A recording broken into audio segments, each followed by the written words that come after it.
Good morning, students. 10th grade science. Welcome to biology session. Today in this module we shall learn about chapter 16, management of natural resources. Students, we learn in class 9 about some natural resources, isn't it? Can you name some natural resources? Yeah, soil, air, water. Yes, students, in this chapter, we shall look at some of our resources and how we are using them. We should also think about how we ought to be using our resources so as to sustain the resources and conserve our environment. Students, can you name some natural resources? Forests, wildlife, water, coal, petroleum, etc. also comes under these natural resources. Students, do you have doubt that why do we need to preserve these natural resources? Yes, students, because of overpollutions and overpopulation, it needs to be managed the natural resources. Look at the textbook page number 266. Activity 16.1, 16.2. Yes, students, go through these two activities. 16.1 is about the international norms to regulate the emission of carbon dioxide in the air. Why the percentage of the carbon dioxide increases in the air? You know that atmospheric cycle. Atmosphere, it's a mixture of gases. Students, you have already learned in your 9th standard about the natural resources. Land, soil is nothing but lithosphere. Water, nothing but hydrosphere. Air, it's a blanket which covers all the environment, is atmosphere or air, isn't it? So this air is mixture of gases. What are the gases that are present in the atmospheric cycle? What are the percentage of that? Yes, students, 78% of nitrogen, 21 point change oxygen percentages, 0.03 carbon dioxide and other gases are present in the atmospheric cycle, isn't it, students? So these gases, if the percentage of carbon dioxide increases in the air, what happens? It leads to the global warming, isn't it? So when the natural resources is unknowingly, unthinkingly exploiting, isn't it, students? So similarly, you take hydrosphere, water bodies, they are also depleted, exploding. Why? Look at the activity 16.2 in your textbook 267. If you go through the pollution of the Ganga and the map which have posted in the video, what do you see, students? It's the river of the Ganga is a holy river. It is getting polluted. Ganga was very poor in the quality of water because it is depleted, exploited with unnecessary waste materials and pollutants entry causing to the poor quality of Ganga. So it's our duty to protect the natural resources. So please go through this in your textbook and try to understand the concept of management of natural resources and need of natural resources to preserve. Yes, students, look at the screen, teaching notes. Anything in the environment which can be used is called natural resource or resources. Students, anything in the environment which can be used is called a natural resources. Natural resources includes total natural environment that supports human life and contribute to the production of necessities and comforts to the mankind. I hope you understood the importance of natural resources which lead comforts to the mankind and examples of natural resources and definition of natural resources. Isn't it, students? Now let us look at the types of natural resources. Natural resources are of two types. Those are inexhaustible, exhaustible. Yes, students, what is mean by inexhaustible resources? Inexhaustible. These are in plenty and cannot be exhausted by man's consumption. For example, air, sand, clay, etc.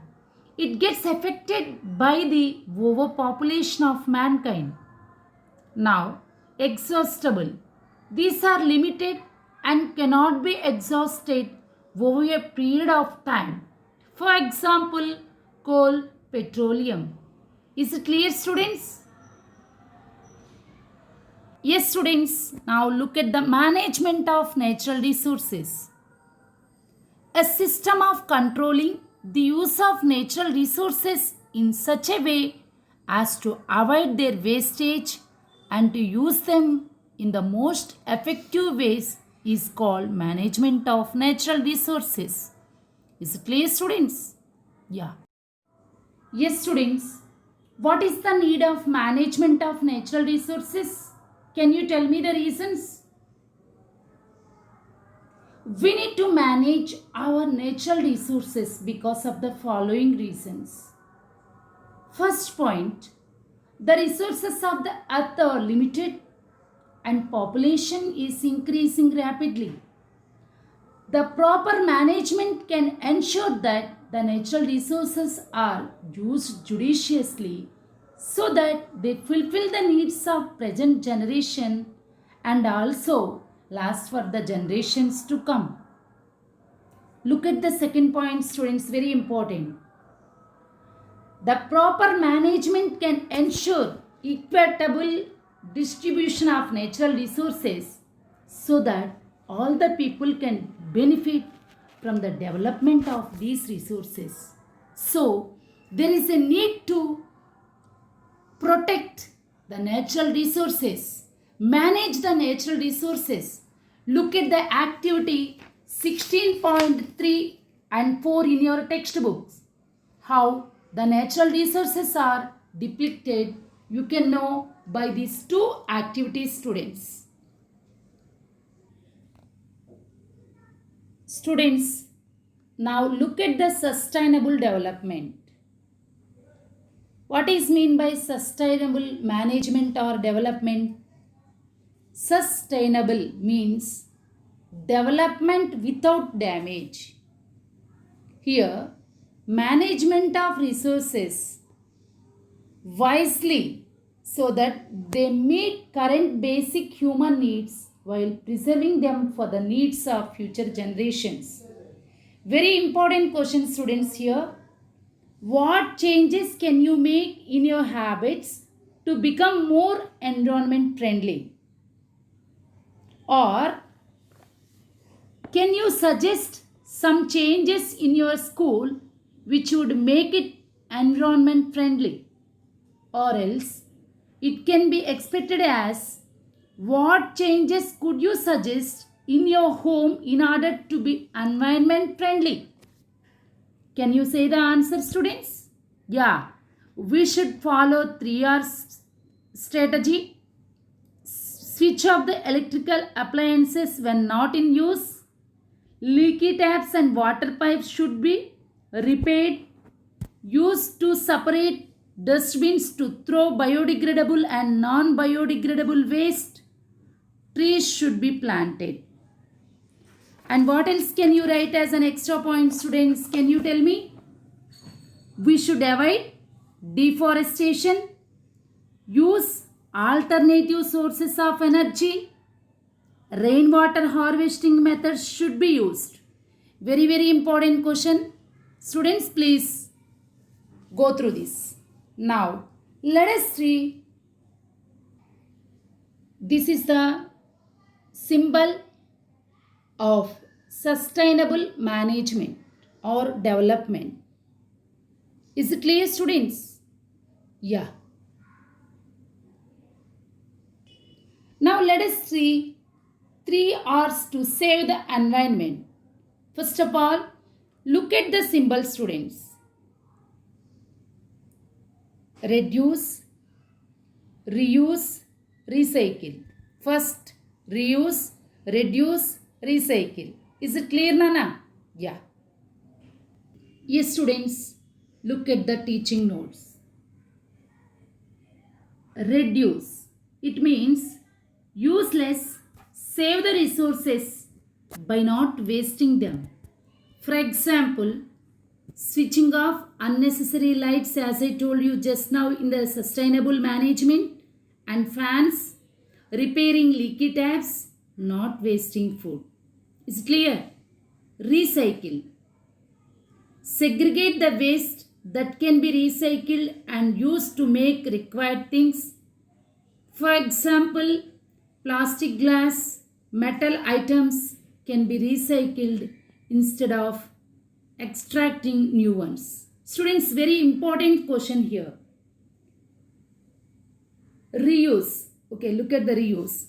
Use the things again and again instead of throwing things away. They can be used again. For example, plastic bottles, those we get with jams and pickles, can be reused for doing other things. Isn't it, students? Yeah. Important question, as I told you now. Reuse is better than recycling. List 2 reasons to justify this statement. Yes, students, important question. The process of recycling uses some energy. In reuse strategy, things may be used again and again by modifying them. That's why reuse is better than recycling. Is it clear, students? Reuse is better than recycling. Yeah. Yes, students, before going to the next topic, that is biodiversity, let us have 2 questions here which are very, very important, which are given in our textbook page number 269. Students, what would be the advantages of exploiting resources with the short-term aims, similarly long-term aims? Can you understand the concept, students? Yeah, this will make the resources available in large quantities. Speed of development of resources will be accelerated. It gives maximum financial gains and immediate benefits. It fulfills the immediate demands of resources, and also exploiting resources with the long term, the resources which are available for future generations will not get fully exhausted. Resources will be distributed equally. They will not cause environmental problems and will not cause ecological imbalance. Is it clear, students? Then you may get a doubt once again here. Then why do you think there should be equal distribution of resources? What forces would be working against an equitable distribution of these resources? Yes, students, you are all right.